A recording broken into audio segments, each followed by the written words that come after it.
إن في خلق السماوات والأرض واختلاف الليل والنهار لآيات لأولي الألباب.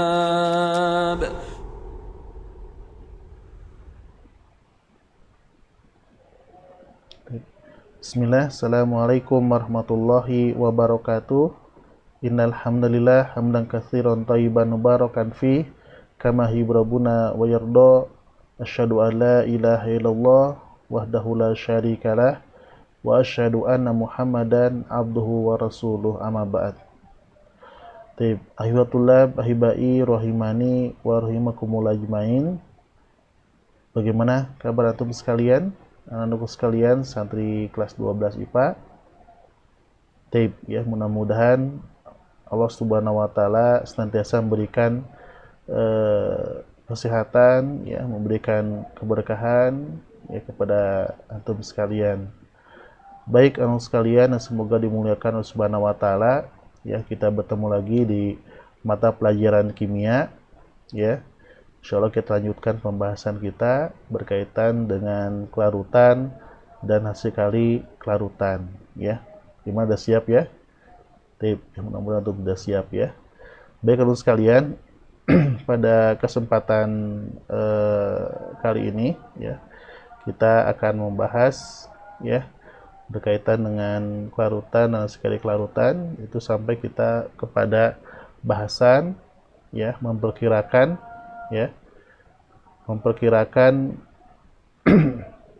terjadinya pengendapan, ya, memperkirakan terjadinya pengendapan, ya.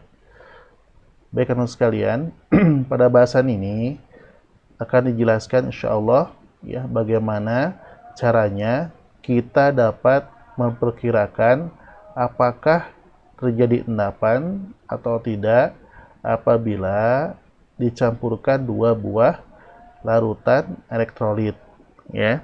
Jadi teman sekalian, setelah antum memahami pembahasan ini, antum bisa memperkirakan, ya, terjadi atau tidaknya endapan, ya, endapan apabila dua buah larutan elektrolit itu dicampurkan, ya, gitu. Kemudian ya, kita mulai dari pembahasan ini bahwa harga KSP, ya, harga SP itu hasil kali kelarutan suatu elektrolit, ya, dapat digunakan untuk memperkirakan apakah elektrolit tersebut dapat larut atau mengendap dalam suatu larutan, ya.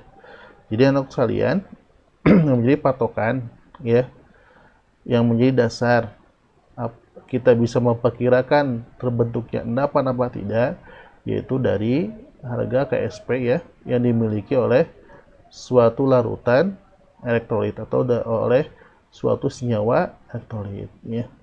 Sini bahwa semakin besar harga KSP suatu senyawa elektrolit, maka senyawa elektrolit tersebut semakin mudah larut, ya.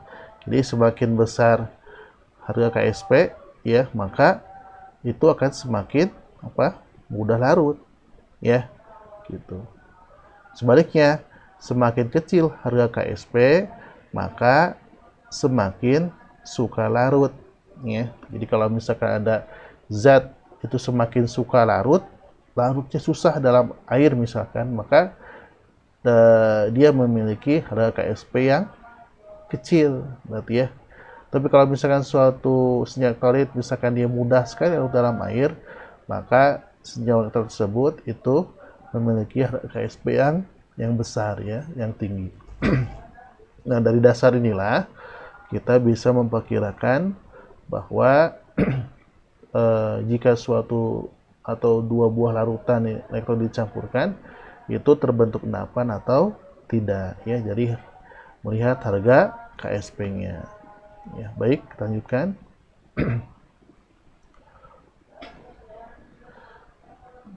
Ya. Nah, kemudian dengan membandingkan harga KSP dengan hasil kali konsentrasi, ya, hasil kali konsentrasi ion-ion yang ada dalam larutan yang dipangkatkan dengan koefisien reaksi masing-masing atau disebut dengan QSP, ya. Jadi kita bisa memperkirakan terbentuk tidaknya endapan itu dengan cara apa? Tadi ya, dengan cara membandingkan ya harga KSP ini ya dengan hasil kali ya konsentrasi ion-ion yang ada dalam larutan yang dipangkatkan dengan koefisien reaksi masing-masing atau disebut juga dengan disingkat dengan QSP ya. Nah, kemudian kalau misalkan dua buah larutan dicampurkan, maka ada 3 kemungkinan ya. Lihat dari harga KSP dan juga sekali larutan QSP-nya ya. Sini ada 3 kemungkinan.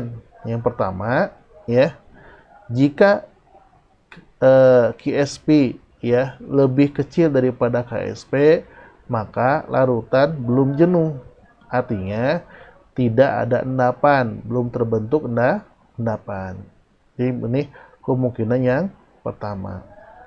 Kemudian kemungkinan yang kedua, jika QSP atau hasil kali konsentrasi ion-ion yang dipangkatkan dengan koefisien masing-masing itu sama dengan ya harganya persis sama dengan KSP, maka larutan tepat jenuh. Ya, ini tepat jenuh itu udah pas gitu ya jenuhnya, tetapi belum ada endapan. Ya, ini kemungkinan yang kedua. Nah, kemungkinan yang ketiga adalah jika QSP itu lebih besar dibandingkan dengan KSP-nya, maka larutan lewat jenuh. Ya, larutan lewat jenuh ini ada endapan atau terbentuk endapan. Ya. Jadi anak sekalian, ini antum bisa menentukan ini terjadi tidaknya endapan apa? Dengan membandingkan ya, dengan membandingkan QSP ya dengan KSP-nya ya. Kalau KSP adalah tetapan ya, ini tetapan ya. Inilah harga tetapan ya, tetapan suatu senyawa elektrolit ya, ini tetapan, tidak berubah ya, tidak berubah ya. Kalau QSP ini adalah hasil hitungan kita ya, hitungan ya. Itu hitungan ya. Nah, kita menghitung ya dengan cara mengalihkan konsentrasi ion-ion yang dipangkatkan dengan koefisien masing-masing. Jadi ini mah hitungan bisa diketahui di soal, tapi kalau QSP kita hitung ya, kita kalikan konsentrasi ionnya dipangkatkan dengan koefisiennya masing-masing. Setelah dapat baru kita bandingkan dengan KSP-nya. Ya, baik ya. Paham ya sekalian ya. Baik, untuk lebih jelas ya, kita lihat ya contoh soalnya. Nah, sebelum ke contoh soal ini ada beberapa langkah pengerjaan soal untuk memudahkan antum ya. Jadi kalau nanti ada soal ya antum melakukan langkah-langkah seperti ini ya. Yang pertama, lakukan reaksi ionisasi dari senyawa elektrolit yang diketahui di soal. Lakukan reaksi ionisasi tujuannya untuk mengetahui ya koefisien ion-ionnya tentunya ya. Yang kedua, hitung mol masing-masing ion elektrolit ya. Kemudian yang ketiga, hitung konsentrasi masing-masing ion elektrolit tersebut dengan membagi mol yang didapat dari poin 2 ya dengan volume campuran larutan ya, dengan volume campuran larutan. Sudah dapat berarti konsentrasi ion dalam campuran, maka langkah keempat antum hitung QSP dengan mengalihkan ya konsentrasi ion-ion elektrolit dan dipangkatkan dengan koefisien masing-masing yang diketahui dari hasil reaksi ionisasi ya. Kemudian yang kelima, bandingkan hasil QSP di atas ya, poin 4 dengan KSP yang diketahui. Yang keenam, simpulkan ya. Simpulkan atau ini masuknya kemungkinan yang keberapa ya? Kemungkinan yang ke-1, kedua atau ketiga ya. Sesuai dengan kaidah terbentuknya tidaknya endapan yang tadi dibahas ya. Baik, kita coba contoh soal ya. Di sini ada contoh soal yaitu 500 ml larutan timbal nitrat PbNO3 2 kali. Konsentrasinya di sini 10⁻³ molaritas ya atau mol per liter dicampurkan dengan 1 liter larutan natrium iodida atau NaI, konsentrasinya 10⁻²2 molaritas.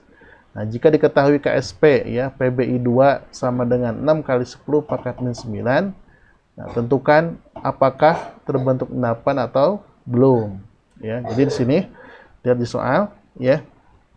Nah, di sini diketahui ya KSP ya, di sini KSP PbI2 ya sama dengan 6 kali 10⁻². Berarti kita ingin mengetahui apakah PbI2 ini garam yang terbentuk dari hasil reaksi ya, PbNO3 dengan Na ini terbentuk endapan atau hanya dia harus sempurna ya, terbentuk ion-ionnya ya, gitu. Paham ya? Itu dengan cara melihat ini. Berarti kalau kita ingin mengetahui endapan PbI2 ini mengendap apa tidak, kita harus cari ya berapa konsentrasi Pb dari PbNO3 dan berapa konsentrasi I ya, iodida dari NaI ya. Paham ya? Baik, jadi yang diketahui KSP-nya pasti itu yang kita cari ya, endapannya gitu ya. Baik. Kita lanjutkan ya. Nah, di sini pembahasan dari soalnya ya, bahwa 500 ml larutan Pb nitrat 10⁻³ molaritas dicampurkan dengan 1 liter larutan NaI 10⁻² m molaritas. Jika diketahui KSP PbI2-nya 6 kali 10⁻⁹, maka tentukan apakah terbentuk endapan atau belum. Maksudnya endapan PbI2 yang diketahui KSP-nya. Nah, baik, kita lakukan langkah yang pertama tadi apa? Lakukan ionisasi dari senyawa elektrolit yang ada di soal ya. Baik, kita coba cari dulu berapa konsentrasi Pb dalam campuran ya. Nah, di sini sudah ada. Kita ionisasikan dulu PbNO3 2 kali. Ini menjadi reaksi kesetimbangan ya. Itu menjadi Pb2+ ditambah 2 NO3- ya. Di sini 2, kenapa? Karena indeksnya NO3-nya 2, sedangkan Pb di sini 1 koefisiennya karena indeksnya 1. Nah, kemudian kita masukkan ya konsentrasi PbNO3-nya. Di sini 10⁻³ kita ada soal, maka dapat konsentrasi Pb2+-nya adalah 10⁻³ ya, gitu.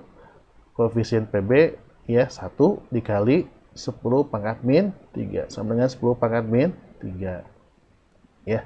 Ini yang kita cari ini ya. Baik, setelah itu kita cari, setelah diketahui konsentrasi Pb2+, kita cari molnya, yaitu mol Pb2+ sama dengan konsentrasi M atau kelarutan M dikali dengan volume ya. Konsentrasi atau kelarutannya kita dapat 10⁻³ ya, dikali volumenya 0,5 liter. Dari mana ini? Ini di sini ya, di soal 500 ml ya. Kita rubah ke liter, bagi 1000 menjadi 0,5 liter. Maka dapat mol Pb2+-nya berapa? 5 kali 10⁻⁴ mol ya. Sudah tuh dapat ya mol Pb2+-nya. Kita coba cari bisa langsung ke konsentrasi Pb2+ atau kita cari mol iodidanya ya. Kita cari dulu mol iodidanya. Sini NaI sama kita ionisasikan, ya, ini kesetimbangan menjadi Na+ ditambah I-. Ini masing-masing koefisien 1 ya, karena sini masing-masing indeksnya juga 1 di senyawanya. Baik, Na ini konsentrasinya 10⁻² m dari soal ya. Maka dapat untuk konsentrasi I-nya sama dengan ya 1 koefisiennya kali konsentrasi NaI ya, itu 10⁻². Dapat berapa? Ya, dapat 10⁻² m. Nah, dari sini kita cari mol ion elektrolitnya. Maka mol I- sama dengan M kali V, M-nya 10⁻² dikali V-nya berapa? V-nya 1 liter ya. Ini 1 liter dari soal ya. Sini nih, ya dari soal nih. Ya, di sini ya. Ada sini. Ya, 1 liter. Maka 10⁻² dikali 1 liter, 1 kali 10⁻²2 mol ya. Dapat ya. Ini ya. Kemudian kita masuk mencari konsentrasi ion-ion yang larut ya, yaitu dimaksud adalah kita cari konsentrasi Pb2+ dan I min setelah pencampuran, artinya setelah dicampurkan. Ya, di sini tentunya volumenya berubah ya, volumenya bukan lagi 500 untuk Pb atau 1 liter untuk NaI, tapi sudah dicampur ya, berarti volumenya campuran 500 ml tambah 1 liter. Maka kita masukkan rumusnya, konsentrasi Pb2+ atau kelautan Pb2+ sama dengan mol dibagi dengan V campuran. Molnya udah dapat berapa molnya? Ini ya, molnya ini ya. Yaitu 5 kali 10⁴ ya dibagi dengan V campuran 0,5 liter ya, ini ditambah 1 liter berarti 1,5 liter sama dengan dapat konsentrasi Pb2+-nya 3,3 dikali 10⁴ ya. Kemudian konsentrasi I min-nya sama ya. Ini mol I min dibagi dengan V campuran. Molnya berapa? Molnya 1 kali 10⁻², ya. Dibagi dengan V campuran 1,5 liter, dapat berapa? 0,67 kali 10⁻²m. Ini ya, konsentrasi I min-nya. Nah, setelah itu baru kita cari QSP-nya. Sudah ketahui konsentrasi ion yang elektrolit yang terlarut, kita cari QSP-nya itu dengan cara mengkalikan konsentrasi masing-masing ion yang dipangkatkan dengan koefisien masing-masing, ya seperti itu. Maka kita konsentrasi sudah dapat ya, tinggal berapa koefisiennya nih PbI dalam PbI2, maka antum bisa buat reaksi ionisasi untuk PbI2. Tujuannya apa? Supaya antum mengetahui berapa koefisien masing-masing ya pada senyawa atau endapan yang akan terbentuk. Nah, sini PbI2 kita ionisasikan dengan keseimbangan ya, menghasilkan ion Pb2+, koefisiennya 1 karena indeks Pb-nya 1, ditambah dengan 2 I min. Ya, di sini 2 konsentrasinya karena indeksnya I-nya 2. Nah, ya, jadi koefisien Pb-nya 1, koefisien I-nya 2. Maka kita cari langsung ke sini ya, ke KSP-nya ya. KSP sama dengan konsentrasi Pb2+ pangkat 1 dikalikan dengan konsentrasi I min pangkat 2, kita masukkan ya. Konsentrasi Pb2+-nya 3,3 kali 10⁴ pangkat 1 dikali dengan konsentrasi I min-nya 0,67 kali 10⁻² ya, dipangkatkan 2.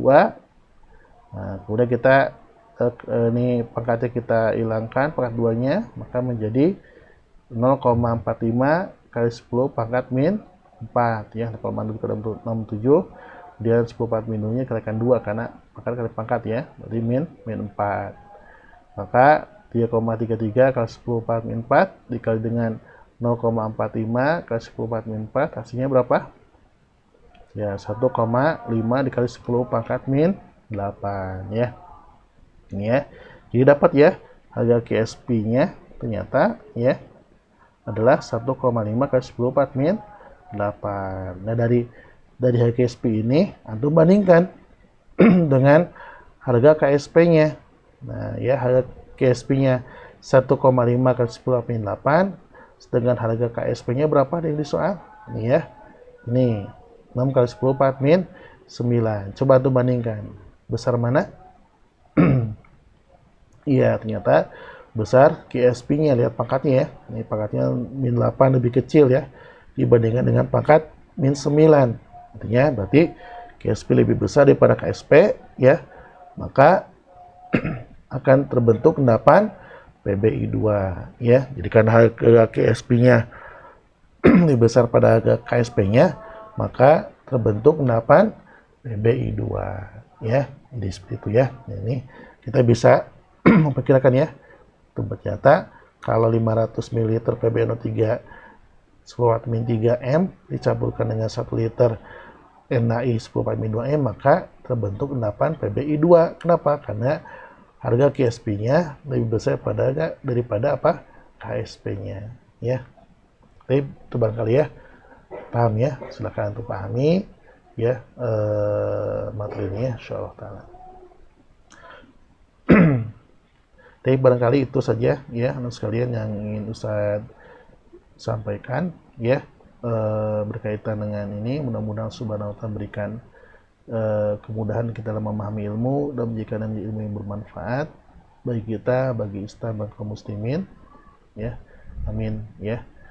Demikian yang bisa saya sampaikan ya, mudah-mudahan antum paham ya. Baik, syukran jazakumullah khairan.